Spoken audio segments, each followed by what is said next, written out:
to Donald Duck, on his birthday, Friday the 13th, from his friends in Latin America. Oh boy, oh boy, oh boy, what a pleasant surprise!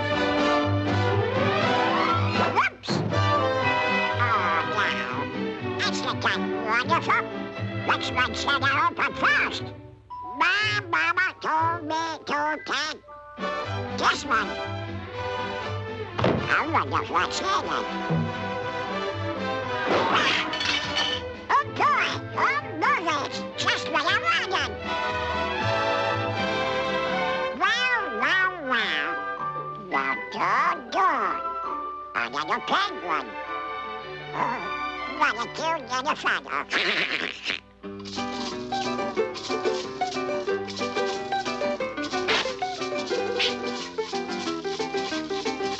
What is this? How do you open this thing anyway, huh? Good, I'm good, I tell you.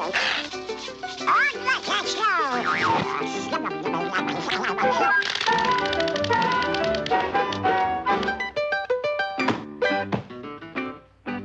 The show must go on.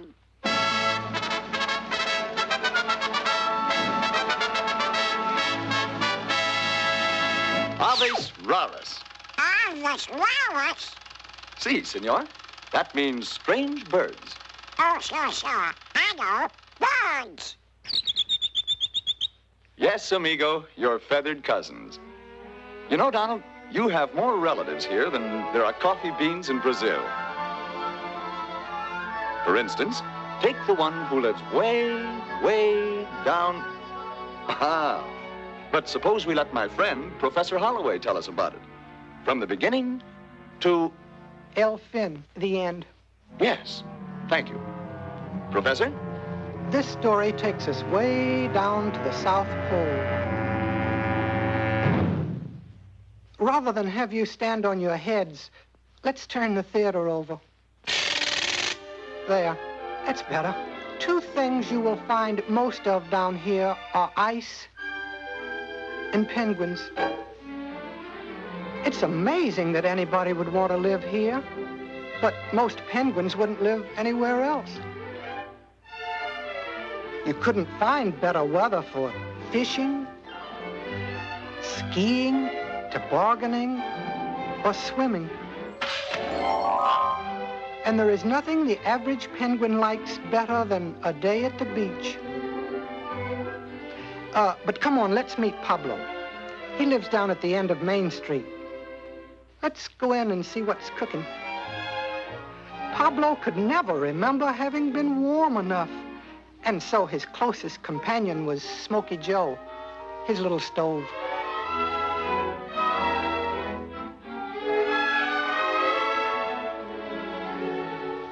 Between chills, Pablo had one burning desire to spend the rest of his life on some tropical shore. So we see him bravely set forth for the isle of his dreams. The other penguins turned out to give him a big send-off. But when he gets just so far away from his stove, see what happens?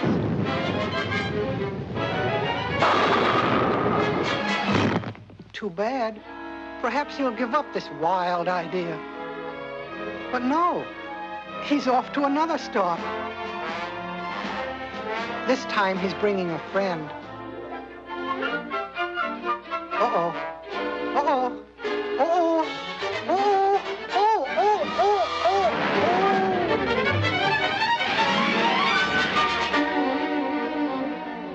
Anyway, it was a hot idea.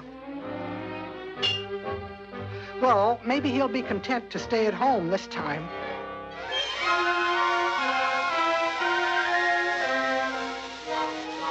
But no, there he goes, hot-footing it to the land of the sun. By now, the farewell committee has been reduced to 2.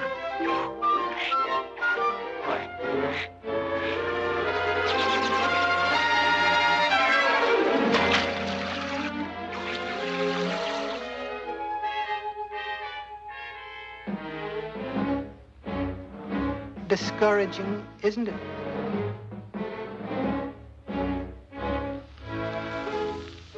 Suddenly, Pablo got one of those ideas that change a person's whole life. A boat. But where would he get a boat? Just watch.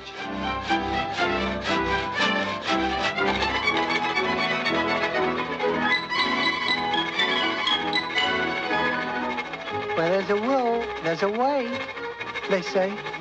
And now for the official launching.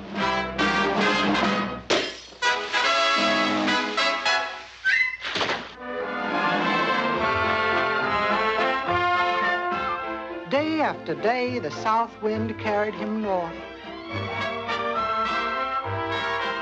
One day, a blanket of fog rolled in, and it was so thick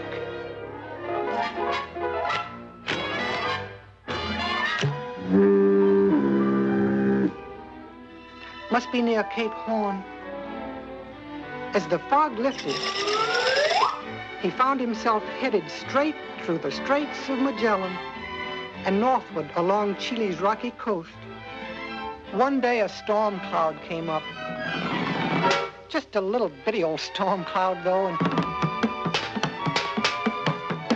he just tried awful hard to have its first storm. Didn't amount to much, though. One day on lookout, Pablo had a bit of a shock. A water spout off the port bow. But it proved to be the Juan Fernandez Islands where Robinson Crusoe once lived. And still does, apparently.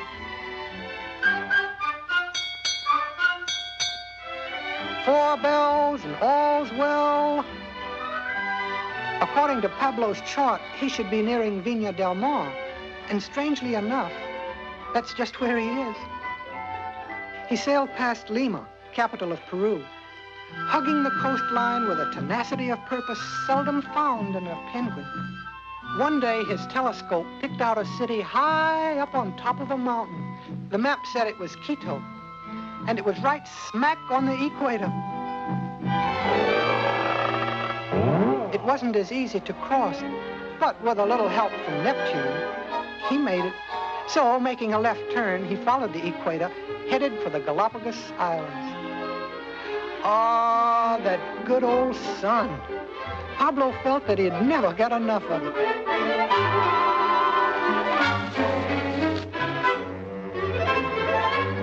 Oh, he hadn't counted on this. Things looked pretty bad. Help! Man the pumps, she's sprung the leak. Pipe all hands on deck. Do things, get going. Take to the lifeboats. Abandon ship. Unruffle the mizzenmast and man the poops. And, well, don't just stand there. Get going. Swab the decks and... Heavens.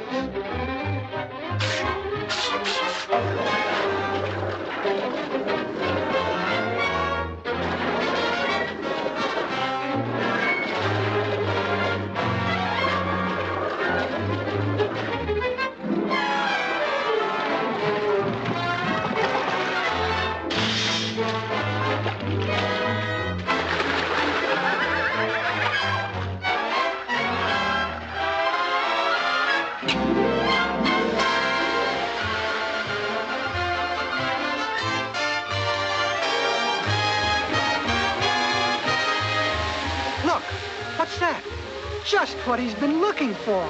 Pablo has finally reached the Isle of his dreams.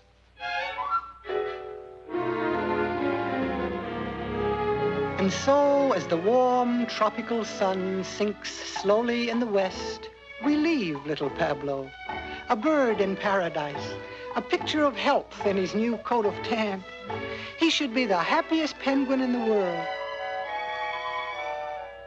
Only... sometimes he gets to thinking...